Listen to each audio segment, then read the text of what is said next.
మరణాత దేవుడు దేవదాసయ్య గారికి బయలుపరిచిన బైబిల్ మిషన్. ఆయన మీతో చెప్పినది చేయుడి.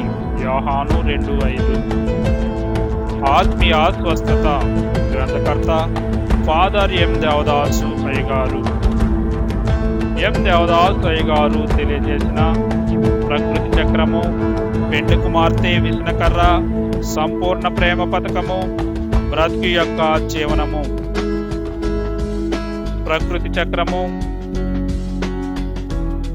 పెండ్లి కుమార్తె విసనకర్ర, సంపూర్ణ ప్రేమ పథకము,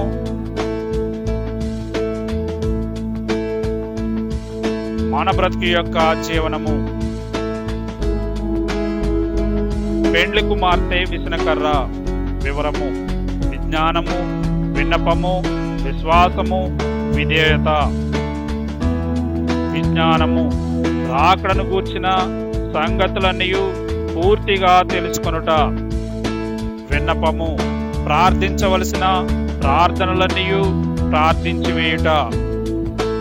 విశ్వాసము, ప్రభువు నన్ను పెండ్లి కుమార్తె వరుసలోనికి చేర్చునని నమ్ముట. విధేయత, తండ్రి చెప్పిన ప్రకారము యావత్తు చేయుట. వధువు వీలు: వినండి, విచారించండి, విశ్వసించండి, వినిపించండి. అనగా వినిన దానిని, విశ్వసించిన దానిని అందరికీ వినిపించండి. ఆయన ఎన్ని వీలు కలిగించకపోతే సర్వజనులకు ప్రకటించండి అనరు. వధువు రాగం. వధువు, జ్ఞానం, మనస్సాక్షి ఒక బెంచి మీద కూర్చున్నాయి. ఇవి అన్నీ ఒక్కటే పాడును. అది ఉచ్చురాగం, అచ్చుతాళం. కనుక క్రైస్తవ మతము హెచ్చు, అప్పుడు సైతాను చచ్చు. పెండ్లి కుమార్తె విసనకర్ర. అందరి నిమిత్తము ప్రార్థించవలను, అందరికీ సువార్త ప్రకటించవలను, పరిశుద్ధాత్మ బాప్తిస్మము పొందవలయును, ప్రభువు మన కాలములో వచ్చుచున్నారని నమ్మవలను, కళంకమేమీ లేకుండా ఉండవలను, గుర్తులు జరుగుచున్నవని కనిపెట్టవలయును, నేను తండ్రికి సమ్మతమే అని నమ్మవలను.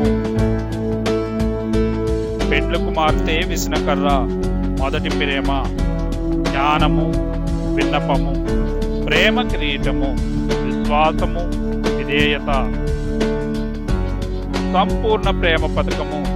ఉండవలసినవి: దీర్ఘకాల సహింపు, దయచూపుట, సత్యమందు సంతోషించుట, అన్నిటినీ తాళుకొనుట, అన్నిటినీ నమ్ముట, అన్నిటినీ నిరీక్షించుట, అన్నిటినీ ఓర్చుట, శాశ్వత కాలముండుట.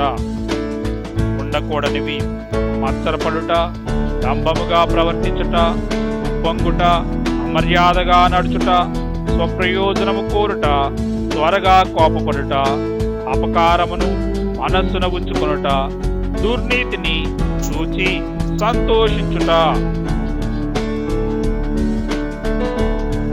ఆత్మపూర్ణులవుటకు మార్గము. దీనికి ఒక్కటే జవాబు: స్తుతి చేయుటే. జయము నిమిత్తమై ప్రార్థన చేయవలను, ఆ తరువాత స్తుతి చేయవలను. ఎలాగనగా, ఓ దేవా, నేను ఈ శోధనను గెలుచుట వలన నా విశ్వాసము స్థిరపడి నీకు మహిమ కలుగును. అందుచేతనే దీనిని రానిచ్చినావు, కాబట్టి నీకు స్తోత్రములు. మరియు నీవు ఈ శోధనను పంపలేదు, కాబట్టి నీకు స్తోత్రములు. పంపలేదు గాన నీవు నా తండ్రి అయ్యన్నావు, గాన నీకు స్తోత్రములు. రానిచ్చినావు గాన నీవు నా ఉపకారివై అన్నావు, గాన నీకు స్తోత్రములు. నీ సెలవు లేనిదే సైతాను ఈ శోధన పంపలేడు, గాన నీకు స్తోత్రములు. అందుచే నీవు రాజువై ఉన్నావు, గాన నీకు స్తోత్రములు. పిశాచికి సెలవు ఇయ్యకపోతే పిశాచి నాకు స్వతంత్రత గుణము నీవిచ్చినావు కదా అనును. కాన పిశాచి సెలవడిగినప్పుడు నీవు సెలవిచ్చుట న్యాయమే, ఎందుకంటే నీవు న్యాయకర్తవై ఉన్నావు, గాన నీకు స్తోత్రములు. ప్రకృతి చక్రము. భూమిలో నుండి ఆదాము వచ్చాడు. ఆదాములో నుండి అవ్వమ్మ వచ్చింది. అవ్వమ్మలో నుండి జనాంగములు వచ్చినవి. జనాంగములలో నుండి మిశ్రమ జనాంగము వచ్చినది. మిశ్రమ జనాంగములలో నుండి ఏర్పాటు జనాంగము వచ్చినది. ఏర్పాటు జనాంగం నుండి యేసు ప్రభువు వచ్చారు. యేసు ప్రభువులో నుండి క్రైస్తవ సంఘము వచ్చినది. క్రైస్తవ సంఘములో నుండి వధువు సంఘము వచ్చినది. క్రైస్తవ సంఘములో నుండి వధువు సంఘము వచ్చినది. వధువు సంఘము మేఘములో యేసు ప్రభువును కలుసుకొని మహిమలో ప్రవేశించును. మన బ్రతుకు యొక్క జీవనము నామక జీవనము, విసర్జన జీవనము, సామాన్య జీవనము, ఉజ్జీవ జీవనము, ప్రత్యక్ష జీవనము, మహిమ జీవనము. మరణాత.